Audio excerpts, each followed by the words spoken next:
दुर्गाए नमः। जय माता दी सभी भक्तों को। आप सभी का स्वागत है भक्ति चैनल कृष्णा डिवोशन पर। और नवरात्रि के पावन अवसर पर आप सभी माता परा अम्बा दुर्गा शक्ति की पावन अमृतमयी कथा श्रवण कर रहे हैं। और आज के अध्याय में हम 11वां अध्याय करेंगे और देवताओं द्वारा देवी की स्तुति और देवी द्वारा देवताओं को वरदान की कथा श्रवण करेंगे। देवी के द्वारा जब महाअसुरेश्वर शुंभ के मारे जाने पर इंद्र आदि देवता अग्नि को आगे करके उन कात्यायनी देवी की स्तुति करने लगी, तो उस समय इष्ट प्राप्ति होने से उनके मुख चमक उठे, उनके प्रकाश से सभी दिशाएं जगमगा उठी। देवता देवी की स्तुति करते हुए कहते हैं कि समस्त देवों की पीड़ा दूर करने वाली देवी हम पर प्रसन्न हो। हे जगत की माता प्रसन्न हो, विश्वेश्वरी विश्व की रक्षा करो। देवी तुम ही जड़ चेतन जगत की स्वामिनी हो, तुम ही इस जगत की एकमात्र आधार हो। पृथ्वी रूप में तुम्हारी ही स्थिति है। देवी तुम्हारे पराक्रम का कोई नहीं लांघ सकता। तुम ही जल रूप में स्थित होकर संपूर्ण जगत को तृप्त करती हो। तुम अनंत बल से संपन्न वैष्णवी शक्ति हो। इस विश्व की कारणभूता परामाया तुम ही हो। देवी तुमने इस समस्त जगत को मोहित कर रखा है। तुम ही प्रसन्न होने पर इस पृथ्वी पर मोक्ष पद की प्राप्ति करवाती हो। संपूर्ण विद्याएं तुम्हारे ही भिन्न भिन्न रूप हैं।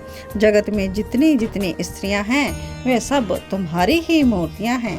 हे जगदम्बे, एकमात्र तुमने ही इस विश्व को व्याप्त कर रखा है। तुम्हारी स्तुति क्या हो सकती है? तुम तो स्तुति करने योग्य पदार्थों से परे एवं परावानी हो।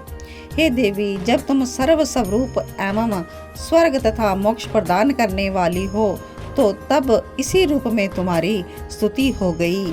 देवी तुम ही बुद्धि रूप से सब लोगों के हृदय में विराजमान हो।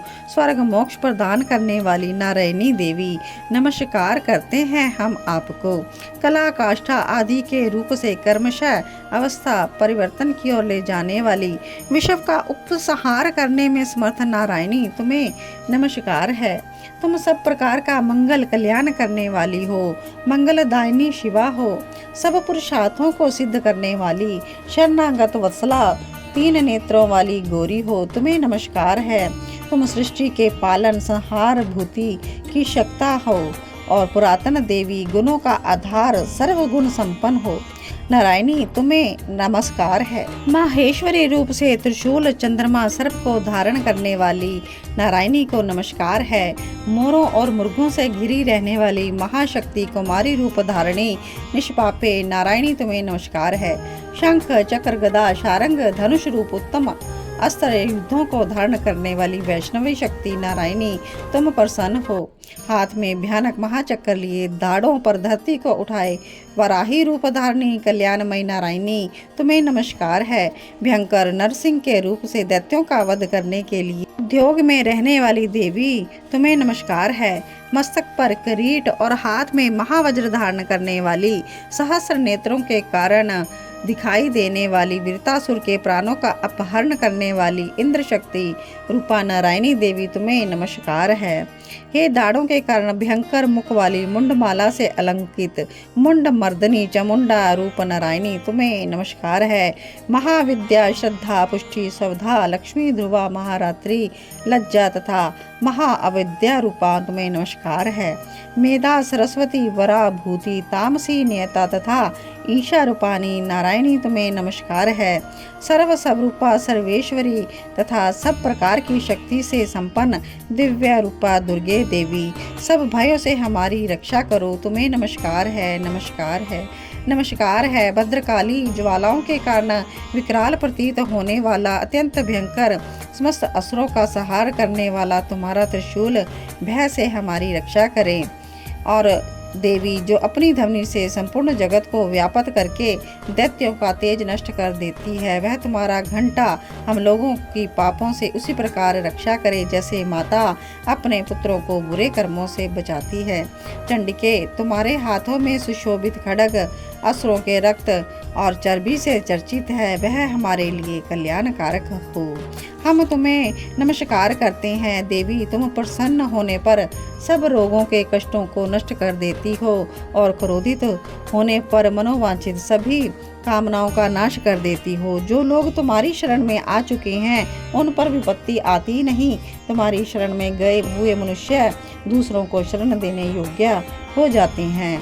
तुमने अपने स्वरूप को अनेक भागों में बांट रखा है और इस समय इन धर्मद्रोही महादैत्यों का संहार किया है। यह सब दूसरी कौन कर सकती थी? विद्याओं में ज्ञान को प्रकाशित करने वाली, शस्त्रों में, वाक्यों में तुम्हारे सिवा किसका वर्णन है? तुम्हें छोड़कर दूसरी कौन शक्ति है जो इस विश्व को अज्ञान में घोर अंधकार से परिपूर्ण ममतापूर्ण गड्ढे में निरंतर भटका रही हो? जहाँ राक्षस, यहाँ भयानक भयंकर विषैले सांप, शत्रु लुटेरों की सेना, जहाँ दावा अनल हो, वहाँ समुद्र के बीच में भी रहकर तुम विश्व की रक्षा करती। हे देवी, तुम प्रसन्न हो जाओ। तो इस समय आपने असुरों का वध करके हमारी रक्षा की है। इसी प्रकार सदा हमें शत्रुओं के भय से बचाओ। विश्व की पीड़ा दूर करने वाली देवी, हम तुम्हारे चरणों पर पड़े हैं, हम पर प्रसन्न हो जाओ। त्रिलोक निवासियों की वंदनीय परमेश्वरी, सब लोगों को वरदान दो। तो देवी इस प्रकार से स्तुति से प्रसन्न होकर कहती है कि मैं वरदान देने को तैयार हूँ। तुम्हारे मन में जो भी इच्छा हो वर मांग लो। संसार के लिए उस उपकारक वर को मैं अवश्य दूंगी। देवता कहते हैं कि आप तीनों लोगों की सारी बाधाओं को शांत करके हमारे शत्रुओं का नाश करती रहो। तो देवी कहते हैं कि व्यवस्थ मनवंतर के 28वें युग में शुंभ निशुंभ नाम के 2 अन्य महादैत्य पैदा होंगे। तब मैं नंद ग्वाले के घर में उनकी पत्नी यशोदा के गर्भ से पैदा हो विंध्याचल में रहूंगी और उक्त दोनों असुरों का नाश करूंगी। फिर अत्यंत भयंकर रूप से पृथ्वी पर अवतार लेकर वह प्रचित्य नामक वाले दैनवों का मैं वध करूंगी। उन भयंकर महादैत्यों को भक्षण करते समय मेरे दांत अनार के फूल की भांति लाल हो जाएंगे। तब स्वर्ग में सब लोग मुझे रक्त दंतिका कहेंगे। फिर जब पृथ्वी पर 100 वर्षों के लिए वर्षा रुक जाएगी, पानी का अभाव होएगा, उसमें मुनियों की स्तुति करने पर मैं पृथ्वी पर अयोनिजा रूप में प्रकट होंगी। 100 नेत्रों से मुनियों की ओर देखूंगी। तब मुनि मुझे शताक्षी नाम से मेरा कीर्तन करेंगे और मेरे ही द्वारा शाक उत्पन्न होंगे। मैं संसार का भरण पोषण करूंगी। जब तक वर्षा नहीं होगी तब तक वे शाक ही सबके प्राणों की रक्षा करेंगे। तब शाकंभरी नाम से मेरी प्रसिद्धि होगी। उसी अवतार में मैं दुर्गम नामक महादैत्य का वध करूंगी और इसलिए दुर्गा देवी के नाम से प्रसिद्ध होंगी और भीम रूप धारण करके मुनियों की रक्षा करने के लिए हिमालय पर्वत पर रहने वाले राक्षसों का भक्षण करूंगी। उस समय मुनि भक्त नतमस्तक होकर मेरी स्तुति करेंगे। भीमा देवी, उस समय मेरा रूप प्रसिद्ध होगा। जब अरुण नामक दैत्य तीनों लोकों में भारी उपद्रव मचाएगा, मैं तीनों लोकों का हित करने के लिए 6 पैरों वाले असंख्य भ्रमरों का रूप धारण करके उस महाअसुर का वध करूंगी। उस समय लोग भ्रामरी के नाम से मेरी स्तुति करेंगे। इस प्रकार जब संसार में दानवी बाधा उपस्थित होगी तब अवतार लेकर मैं शत्रुओं का संहार करूंगी। इति देवी स्तुति नामक 11वां अध्याय समाप्त। 12वां अध्याय देवी चरित्रों के पाठ का महात्म्य।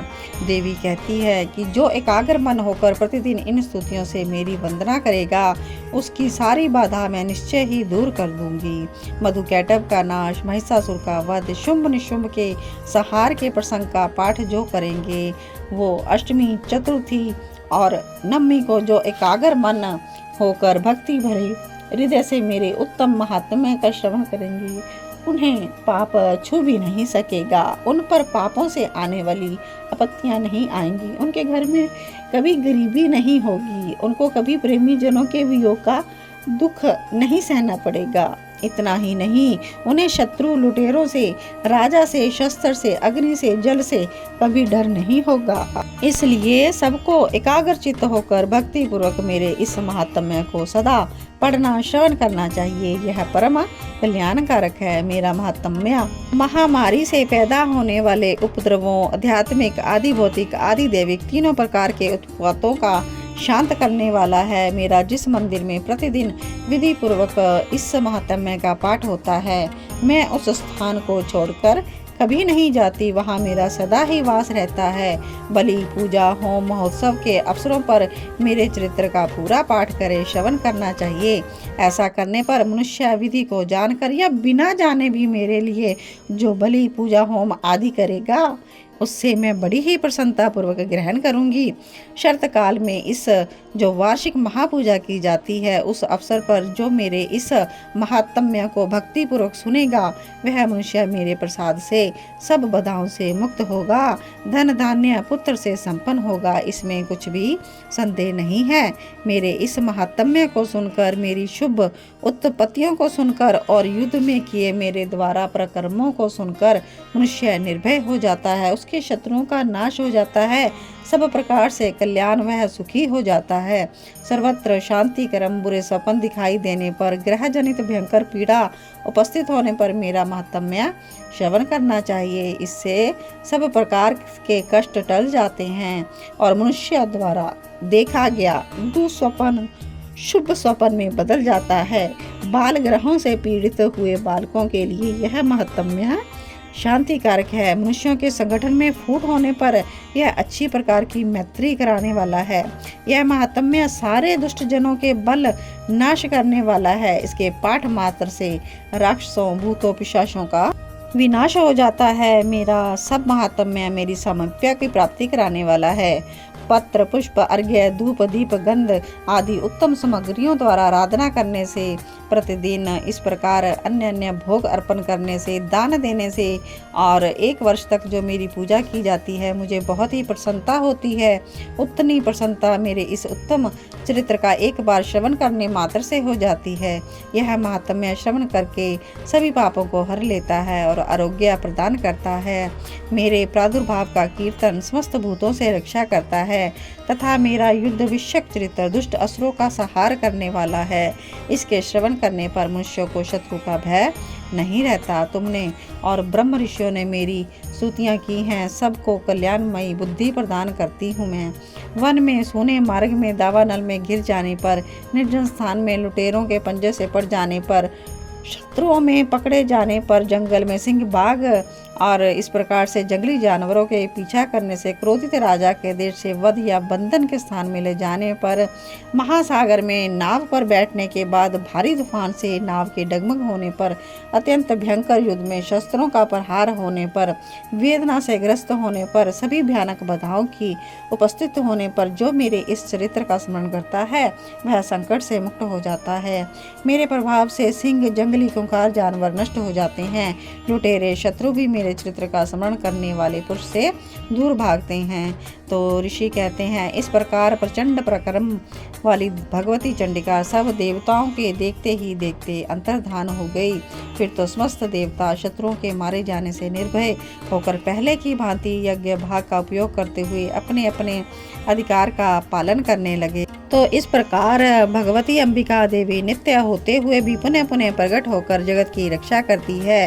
वे ही इस विश्व को मोहित करती है, वे ही जगत को जन्म देती है। प्रार्थना करने पर संतुष्ट हो विज्ञान समृद्धि प्रदान करती है। महाप्रलय के समय महामारी का स्वरूप धारण करने वाली वे महाकाली इस समस्त ब्रह्मांड में व्यापक हैं। वे ही समय समय पर महामारी होती हैं। वे ही स्वयं अजन्मा होते हुए भी सृष्टि के रूप में प्रकट होती हैं। वे सनातनी देवी समय अनुसार संपूर्ण भूतों की रक्षा करती हैं। मनुष्य के अभ्युदय के समय वे ही घर में लक्ष्मी के रूप से स्थित हो उन्नति प्रदान करती हैं। तो इस प्रकार से अभाव के समय में दरिद्रता बनकर विनाश का कारण होती हैं। पुष्प, धूप, गंध आदि से पूजन करके उनकी स्तुति करने पर वे धन, धार्मिक बुद्धि तथा उत्तम गति प्रदान करती है। इति फलस्तुति नामक 12वां अध्याय समाप्त। 13वां अध्याय सुरत और वैश्य को देवी का वरदान। जहाँ से कथा स्टार्ट हुई थी। राजा सुरथ और वैश्य इस कथा को श्रवण कर रहे हैं, तो उनको भी देवी का क्या वरदान है, यह 13वां अध्याय। ऋषि कहते हैं कि इस प्रकार देवी के अनुपम महात्म्य का वर्णन किया गया है, जो इस जगत को धारण करती है। उन देवी का ऐसा ही प्रभाव है।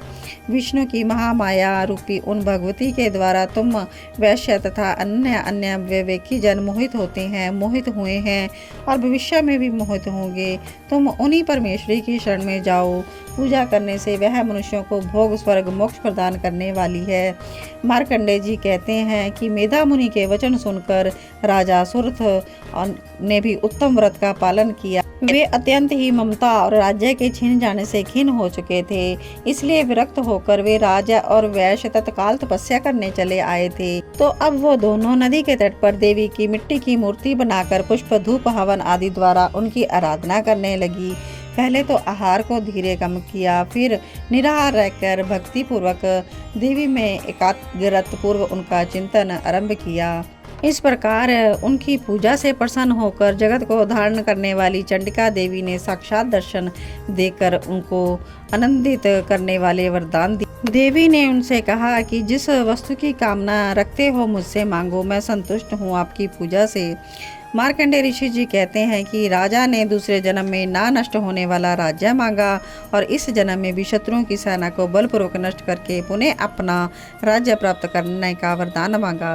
वैश्य का चित्त संसार की ओर से खिन्न और विरक्त हो चुका था। वह बड़ा ही बुद्धिमान था, इसलिए उसने ममता और अहंकार रूप आसक्ति का नाशक ज्ञान मांगा। देवी बोली, राजन, तुम थोड़े ही दिनों में शत्रुओं को मारकर अपना राज्य प्राप्त कर लोगे। वह राज्य स्थिर रहेगा और फिर मृत्यु के पश्चात तुम भगवान सूर्य के अंश से जन्म लेकर इस पर सवर्णिक मनु के नाम से विख्यात हो जाओगे। और वैश्य वर्ग, तुमने जिस वर को मुझसे प्राप्त करने की इच्छा रखी है उसे देती हूँ, तुम्हें मोक्ष के लिए ज्ञान प्राप्त होगा। इस प्रकार उन दोनों को मनोवांछित वरदान देकर भक्ति पूर्वक अपनी स्तुति को सुनकर देवी अंबिका तत्काल अंतर्ध्यान होगी। इस तरह देवी से वरदान पाकर क्षत्रियों में श्रेष्ठ सुरथ सूर्य से जन्म ले सवर्णी नामक के मुनि हुए। इति सुरथ और वैश्य को वर प्रदान नामक 13वां अध्याय समाप्त। इति श्री दुर्गा सप्तशती। जय माता दी। सभी भक्तों को आज सभी दुर्गा महात्म्य की संपूर्ण कथा जरूर श्रवण करें।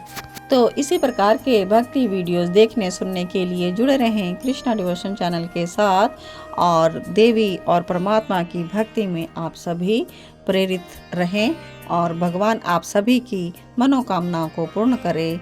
तो इसी शब्दों के साथ आज के वीडियो को विश्राम देते हैं। मिलते हैं अपने नेक्स्ट वीडियो में नेक्स्ट जानकारी के साथ, नई जानकारी के साथ। तब तक के लिए सभी को जय माता दी, जय श्री कृष्णा, जय जय श्री राधे।